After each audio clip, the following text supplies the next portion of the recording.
Caucasus lies a nation older than empires, and whose desire for freedom has never died. April 9, 1989, one of the most significant events of Georgia, an event of invasion, resistance, and rebirth. Georgia's struggle begins long before the collapse of the Soviet Union. In 1921, the Red Army invaded the Democratic Republic of Georgia, ending 3 years of independence. The Soviet takeover dismantled the government, silenced the press, and crushed opposition.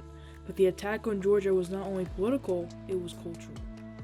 The Soviet regime began enforcing Russification, forcing schools to replace Georgian with Russian, and history textbooks were rewritten to glorify the USSR. As the repression deepened, many Georgians turned to a quiet form of protest. Georgians organized hunger strikes, a desperate plea against the loss of their language, their rights, and their freedom. Throughout it all, Georgian identity rooted in language, tradition, and the ancient Orthodox Church survived underground. Churches became quiet sanctuaries of resistance. By the 1970s and 80s, two figures would shape Georgia's future and challenge Soviet power: Zviad Gamsakhurdia and Merab Kostava. They founded the Georgian Helsinki Group, exposing human rights abuses and demanding national freedom. For this, they were arrested, threatened, and exiled, but their ideas survived. To many, they became symbols of dignity, courage, and the dream of independence. On April 9, thousands gathered in front of the parliament building in Tbilisi. Enough was enough. They carried icons of saints, Georgian flags, and portraits of the descendants. Their message was simple: Georgia must be free. At dawn, Soviet troops on foot and in tanks advanced towards protesters surrounding all sides. They used toxic gas, clubs, sharpened military spades, and held riot shields.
The aftermath was brutal. 21 civilians were killed, most of them young women. More than 4,000 were injured. The massacre shattered the last ties binding Georgia to the Soviet Union. Georgia entered 40 days of national mourning, the traditional period of grief in Orthodox culture. Church bells rang across Tbilisi, priests led funeral processions, candles filled the streets. But grief soon became resolved. After April 9th, Georgians vowed never again to live under Soviet rule. The tragedy transformed Georgia's political future. In 1990, Zviad Gamsakhurdia returned from exile and was elected chairman of the Supreme Council. The next year, he became Georgia's first democratically chosen president. On April 9, 1991, exactly 2 years after the massacre, Georgia formally declared its independence from the Soviet Union. April 9th became both a day of mourning and a day of rebirth.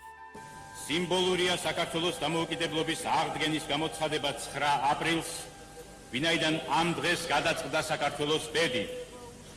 9 აპრილის წამებულთა სულები დაგვცქერიან ჩვენ და ხარობენ ზეციურ ნათელში, რამე თუ აღსრულდა ნება მათი, აღსრულდა ნება ქართველი ერისა, გაუმარჯოს დამოუკიდებელ საქართველოს.